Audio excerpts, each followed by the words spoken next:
Bonjour les amis, on est dans un bureau incroyable, c'est le Parlement européen. Bonjour Virginie Joron. Alors comment ça va d'abord? Ben, ça va très bien, je vous remercie. Donc ça bouge, il y a une question un peu désagréable, j'ai envie de poser, mais elle concerne tout le monde. C'est simplement quand on est dans une situation extrême, on a l'impression qu'il n'y a que les partis extrêmes qui s'agitent. Comment ça se fait ça?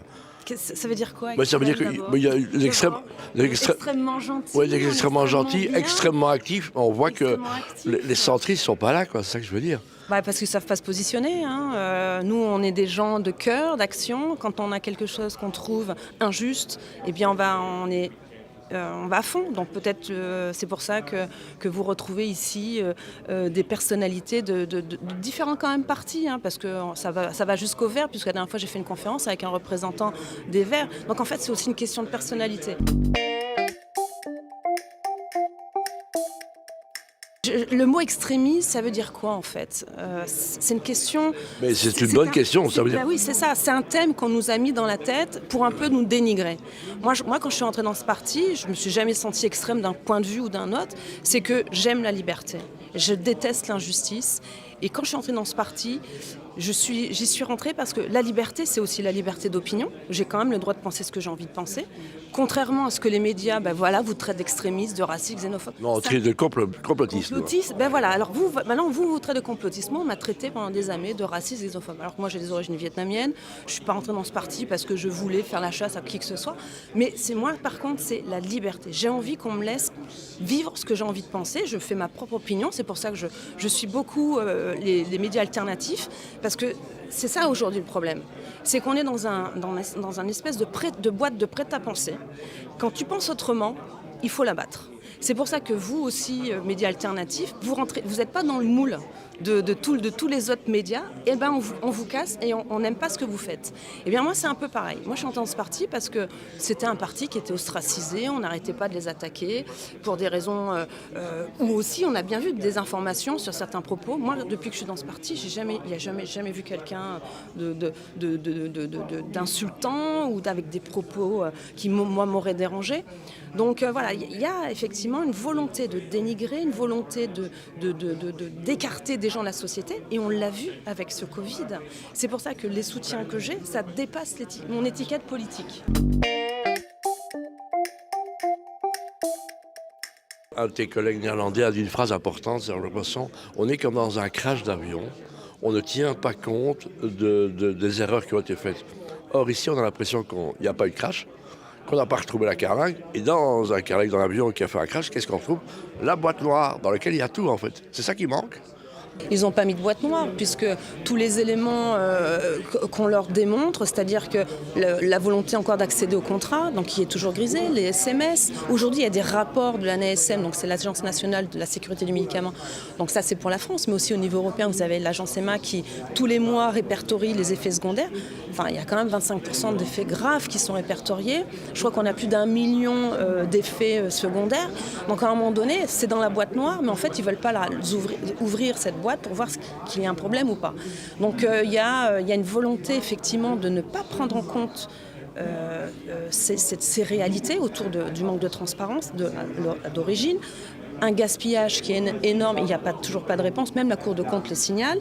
Des effets secondaires qui sont dénigrés. Moi, j'ai déposé 2 résolutions pour demander la création d'un fonds d'indemnisation des victimes, puisque à cause de ces contrats, les laboratoires ne sont pas poursuivis. Et donc, en fait, il n'y a pas du tout. Ces questions-là ne sont pas prises en compte, et pire, en commission Covid, comme hier nous avons un atelier sur les désinformations, j'avais l'impression, avec nous, les autres députés, on est les seuls au monde à avoir un avis critique, ou alors on voudrait du débat autour de ces questions. Le libre arbitre, en fait, la liberté, voilà, on revient sur cette liberté de pensée, d'opinion. Eh bien aujourd'hui, la commission n'en veut pas. Elle considère que le fait d'avoir une pensée divergente, ça s'appelle pour eux de la désinformation.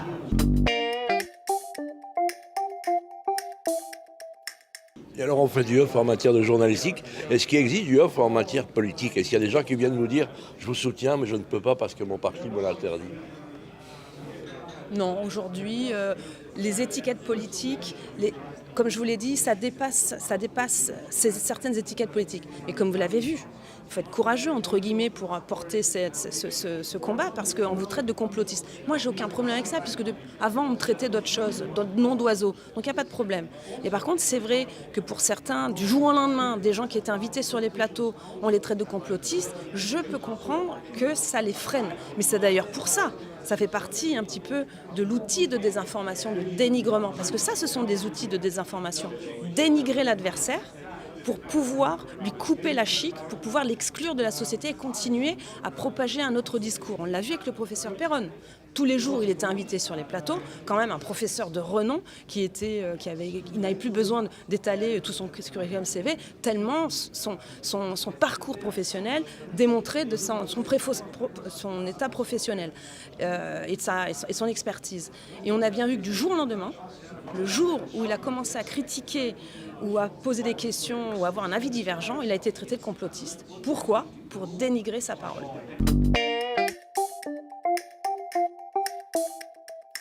Voilà, je pense qu'aujourd'hui, moi, mon objectif et le but aussi de mes autres collègues, c'est de vous donner toutes les informations pour prendre demain les bonnes décisions, puisque aujourd'hui encore, on nous pousse à avoir la 4e, voire la 5e dose. Donc l'objectif, pour moi, est celui-ci. Après, j'ai envie de dire, voilà, c'est fait. Bon, ben voilà, il faut continuer, puisque malheureusement, il y a des autres.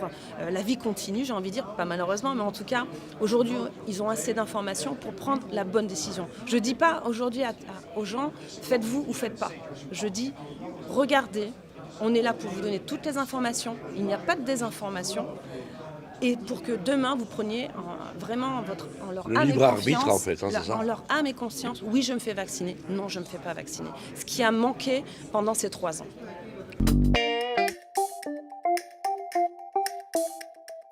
Tu n'as pas eu un moment d'aller vendre des gaufres au bord d'une plage? Un moment, qu'est-ce qui te maintient la tête hors de l'eau? Parce qu'à un moment, tu dois avoir, comme tout le monde, des découragements ou pas? Pas du tout, je pense que pas du tout.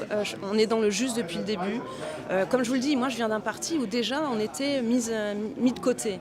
Donc en fait cette énergie on l'a déjà à la base. Et en plus de voir qu'il y a eu une réceptivité du message assez rapide, où j'ai reçu beaucoup de soutien.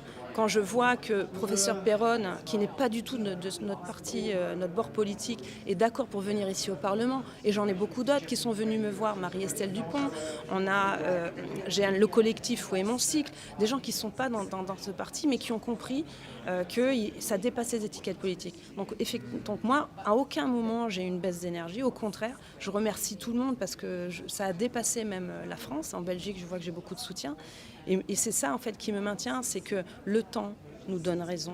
Il y a eu des excès dans les mesures qui ont été prises par nos gouvernements, qui pour moi, comme je vous l'ai dit, j'ai 3 mots-clés, c'est liberté, injustice, vérité. Et l'injustice qu'il y a eu autour de ces mesures, aujourd'hui encore, si je peux le dire tous les jours, aujourd'hui en France, il y a des personnels suspendus, du personnel qui avait un métier depuis des années, ils ne peuvent toujours pas aller travailler. Clairement. Donc ça, c'est injuste et ça, c'est mon moteur. Je trouve ça insupportable pour en plus aucune raison valable. Voilà, on va donner un dernier signal, c'est où est-ce qu'on peut te retrouver sur les internets, hein? Les gens qui ont envie de t'écrire, te signaler. Déjà, ils peuvent toujours m'écrire. Alors c'est vrai que je reçois beaucoup d'emails, mais aussi au sein de mon adresse email du Parlement. Donc il y a ma page au Parlement européen, sur le site du Parlement européen. Après, ma chaîne YouTube, les réseaux sociaux. Et puis après, j'essaye aussi des fois de répondre sur les réseaux sociaux aux personnes. Mais c'est vrai que globalement, beaucoup plus de soutien que d'attaques de manière générale. Et je pense qu'on est peut-être peu de députés, mais nous avions raison depuis 3 ans. On a aussi, on le voit tous les jours, on a la victoire de Djokovic, qui est quand même importante parce que même si moi j'étais pas pour lui il l'a jugé en tous les cas extrêmement importante. Mais c'est important pour nous tous. Oui, tout à fait. On avait besoin de voir que nous n'étions pas seuls dans ce combat. À un moment donné, il a pris cette décision, il l'a assumée jusqu'au bout, comme beaucoup. Comme malheureusement certains qui ont fait ces injections. Mais voilà, il ne faut pas les accabler. C'était un choix parce qu'à un moment donné, ils ont dû le faire. Et au contraire, aujourd'hui, on est là avec eux. Et encore une fois, le but, c'est toujours prendre les décisions vraiment avec ce libre arbitre et avec tous les éléments que sinon on est là pour à même de leur donner. C'est notre fonction. Les hommes politiques, ils ne sont pas tous vaccinés, hein. Il n'y a pas de réponse à mais. Bon, déjà, moi, je ne le sais pas. Ouais, c'est vrai. Voilà. Et puis oui, bien sûr. Oui, bien sûr qu'ils ne sont pas... Parce que même s'il y a eu la mise en place du pass sanitaire, parmi eux, ils ne sont pas tous vaccinés. Et puis aujourd'hui, je crois que la 4e dose, j'ai les stats, là, je vous donnerai le document, c'est un flop total. Je crois qu'en France, la 4e dose, il y a 6%. Le next step, la prochaine étape. Alors, cette année, pour moi, ça va être l'année de lutte contre... Qu'est-ce que c'est la désinformation ? Finalement, on commence l'année avec une audition sur la désinformation, où en fait on nous fait croire que c'est eux qui ont la parole sacrée, ce sont eux, la Commission européenne, le ministère de la vérité, et tout ce qui est autour, une parole divergente serait de la désinformation. Donc ça, c'est très important. Pourquoi ? Parce qu'on l'a vu avec la crise Covid. J'irai pas plus loin sur l'autre crise, mais on va le voir avec les élections européennes, où ils vont dénigrer les partis un peu dits extrêmes, comme vous avez dit. Complotistes, quoi. Complotistes, bienvenue dans le club. Hein. Ceux qui ne sont pas dans leur moule. Donc le problème, c'est que la désinformation, c'est une arme de guerre. Et on le voit, ils l'ont utilisé pour la crise Covid. Donc on va faire, moi cette année, on va travailler sur ce sujet. Je vais travailler aussi... Il y a une loi, je m'excuse de te couper, il y a une loi sur les lanceurs d'alerte aussi, qui peut modifier beaucoup la la donne en fait. Effectivement, il y a une directive sur la protection des lanceurs d'alerte, mais ça reste qu'une directive. Par contre, c'est vrai qu'ils sont en train de mettre en place des codes de désinformation. Et hier, lors de l'audition sur la désinformation, une députée a commencé à dire « ça serait bien qu'on imagine, qu'on pénalise le délit d'information, un espèce de désinfocide ».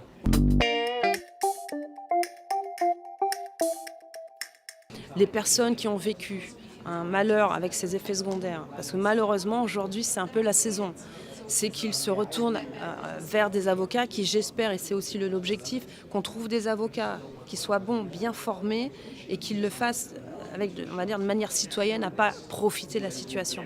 Parce qu'il faut à un moment donné, comme en France, on l'a vu avec l'affaire du sang contaminé, ça prend du temps, mais il faut que les Big Pharma payent, il faut que ceux qui ont pris ces décisions payent. Moi, je crois en la justice et malheureusement, c'est une étape nécessaire pour aussi stopper ce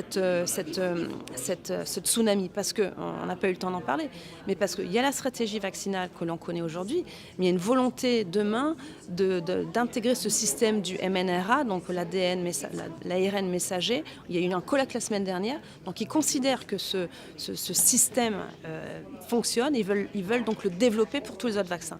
Donc on n'est qu'au début de cette stratégie, donc là, il est important qu'ils voient qu'à côté de ça, eh bien, la résistance s'organise. La résistance s'organise et qu'il faut payer à un moment donné s'il y a un problème.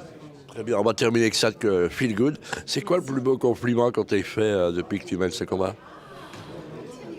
On vous aime. Je ne sais pas si c'est un compliment, mais moi, ça m'a touchée au téléphone. J'ai eu quelqu'un hier qui était très contente de m'avoir sur un space qu'elle souhaitait depuis un moment, une citoyenne de Fréjus.